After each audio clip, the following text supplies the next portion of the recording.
some shady stuff going on around the Oscars viewing figures, okay? Because at the beginning of Tuesday, they finally announced the ratings, and it was the fourth lowest viewed Oscars in history. And then somehow, I guess they rummaged through the couch and they managed to find another 1 point some odd million viewers, boosting it up to still the fourth lowest viewed Oscars of all time. But hey, it's up like 1% on last year. Like, come on, man. Like, this is not the win that you think it is, mostly because, I mean, how many people actually watch this? Well, we now know 19.69 nice million viewers after Disney adds mobile and PC viewing. Oh, okay, cool. So now you're going to have to rely on untraditional viewing methods in order to bolster a dying model. That's hilarious, right? Because, okay, cool. How many people? Okay, like, I've told this story before, and chances are you have a similar one as well. Like, when the Oscars would come around, and even the Golden Globes for a very small period in time, like, people would look forward to that at the beginning of the year, okay, to take a look back on the movies that you watched over the previous year, the previous 12 months, and then there would be an opportunity to celebrate those, and then it would be one of those rare opportunities to see your favorite actors and actresses recognized for the brilliance that they put on screen. Now, in the age of social media, in the age of we see every one of these actors and actresses out there for the idiots that they are, who is excited to tune in for it? Well, a diminishing few people, apparently. And this time around, I mean, if you know the draw isn't going to be the actors and actresses, you've got to rely on the movies. And honestly, what was there, like 10 nominees for Best Picture? And was it outside of Wicked and Dune 2? How many people have actually heard about any of that stuff? And of the stuff that won, how many people legitimately watch it, or even 2-3 years down the line are even going to remember, like, oh yeah, that won Best Picture. Oh, he won Best Actor. That was the Best Director that year. I can't even remember, right? And I'm pretty sure we talked about it. Yeah, because Godzilla Minus One won Best Special Effects. I don't even know who won that this year, okay, to be completely honest. But for the life of me, off the top of my head, I can't. Oh no, it was Oppenheimer. Okay, yeah, I was just gonna say I can't remember, but gun to my head, I legitimately can't recall what won in 2022 or anything before that. I used to have a pretty good recall for what won from like Gladiator forward, but now it's just like, when did Parasite win? Okay, when did that Chloe Zhao movie win? Like, does anybody even remember? Could you even place them if the Academy had your family tied up at gunpoint? Like, it's just impossible to care about films that nobody watched, that are too cool for the room, and then presented by a bunch of celebrities, and then also having gold statues accepted by people that absolutely detest your way of life, or espousing shit that is just so foreign to the average person that there is no point of reference for anybody. But at least from what I heard, because I've only seen a couple of clips, and I'm going to show you a couple of those clips, like, they very much steered away from any type of political talk that has ruined the Oscars in recent years. So I guess that's kind of a good thing. But then at the same time, I mean, the stench of this just simply being an Orange Man bad fest has already set it in stone, because yeah, we'll take a look at the ratings here, and yeah, the people have just tuned out because they don't care. The 97th Oscars is up to 19.69 million viewers across ABC and Hulu, after accounting for mobile and PC viewing, Disney said Tuesday. That's up quite significantly from the 18.07 million viewers Disney reported on Monday. I guess, yeah, and it's still interesting. How did you manage to find the, 1.6 million viewers? And especially when you compare and contrast that with Hulu viewership, something seems funny. Something seems off. Okay, but still, it's still not a significant enough bump to really matter. Okay, but yes, and it does boost the show slightly above, last year's 4-year audience high of 19.5 million viewers. Oh, okay, so it's only the 5th lowest Oscars of all time. Fantastic. It went from being 4th to 5th. Congratulations.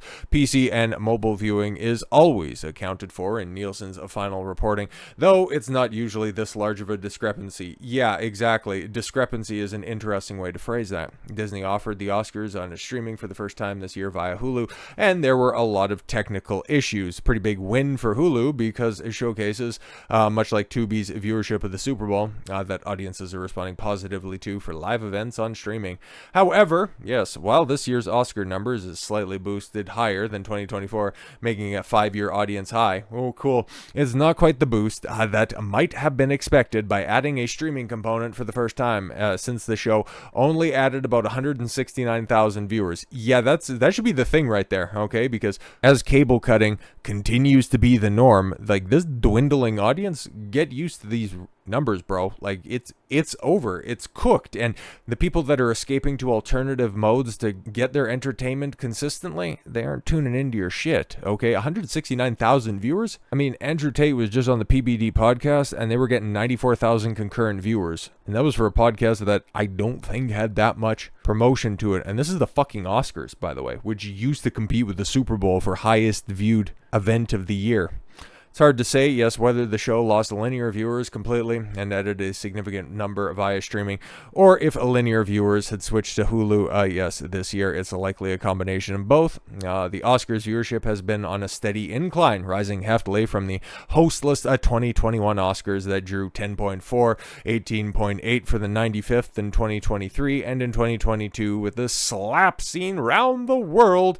Will Smith, yes, putting Chris Rock on his ass, had 16.6 million. Yeah, but just don't compare any of those numbers to everything that was going on prior to 2016, back when people could actually point out what would be the best pictures of the year, and that it wasn't just simply Oscar bait. Yeah, man, Conan O'Brien hosted the show, I think. I'm pretty sure he hosted the show, right? Because he had one of the most memorable quote-unquote jokes of the entire evening, and yeah, he had the audacity, okay, like I find this to be absolutely absurd, to come out and say, well, I don't need to paraphrase it, you could just go ahead and say it.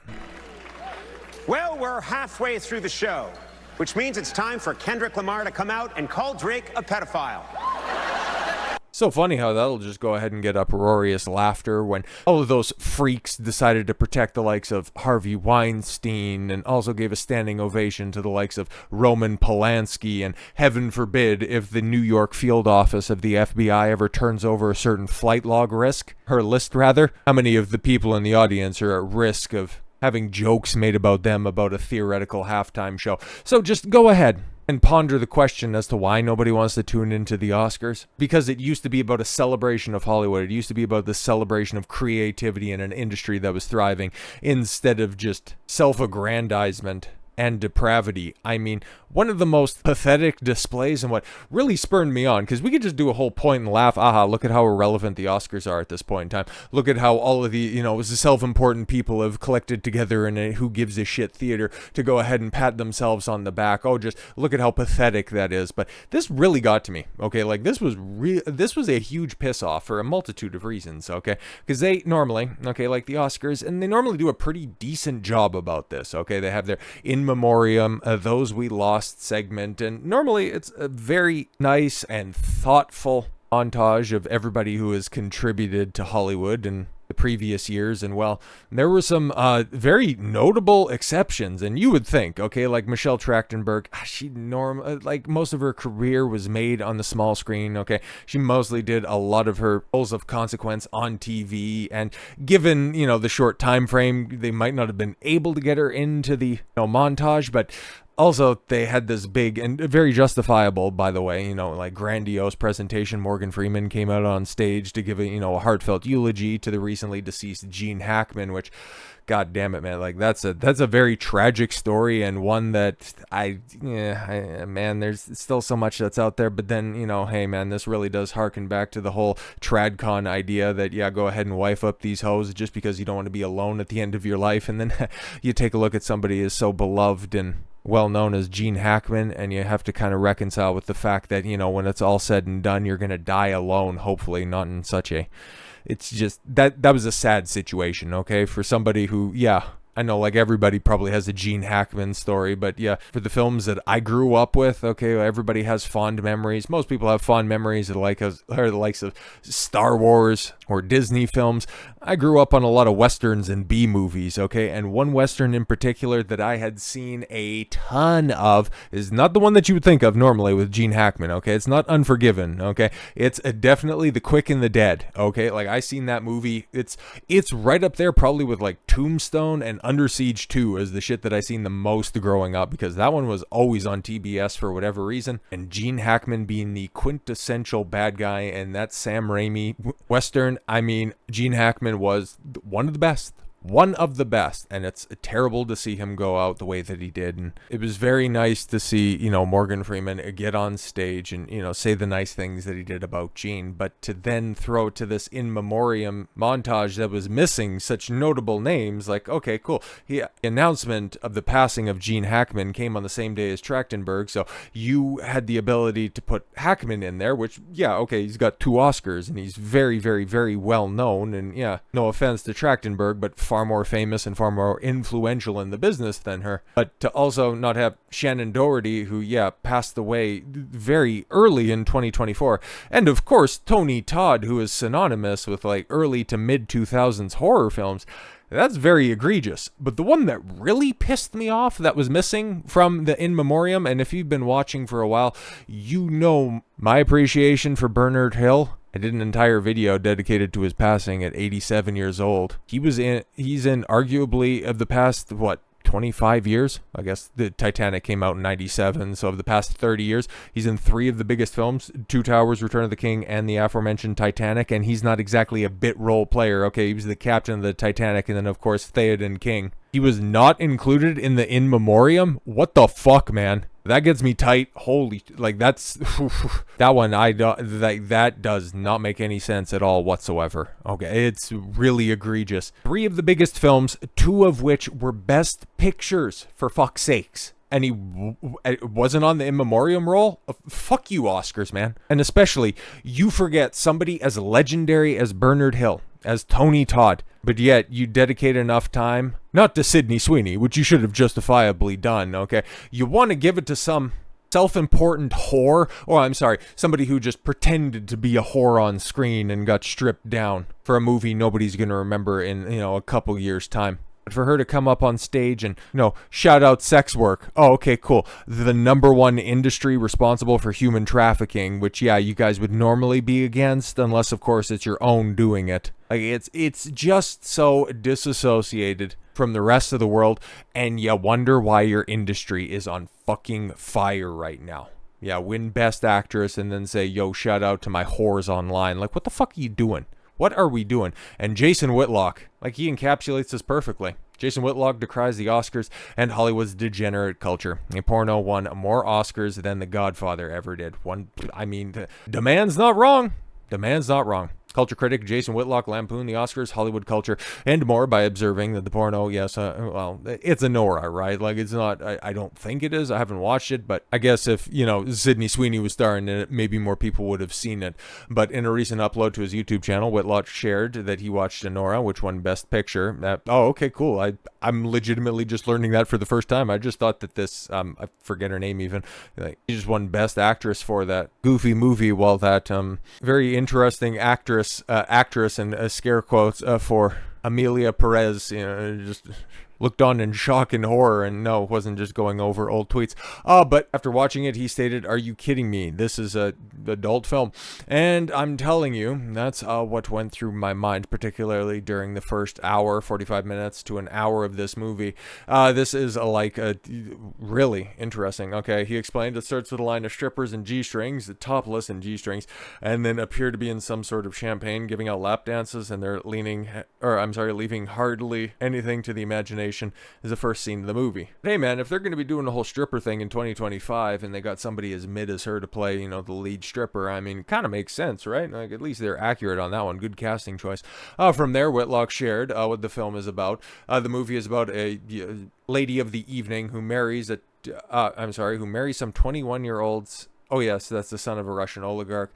They get married after he pays for, an evening of fun, and spends a week with her, and then spends $15,000 for her to spend the week with him. Okay, everything kind of checks out so far, because there are some rich people that are just big old simps. And I'm watching this movie for the first hour, and I'm like, did something like this win an Oscar for Best Movie, particularly in the first hour? I'm watching, I'm going, there's no plot, there's no character development. Is it the best we have?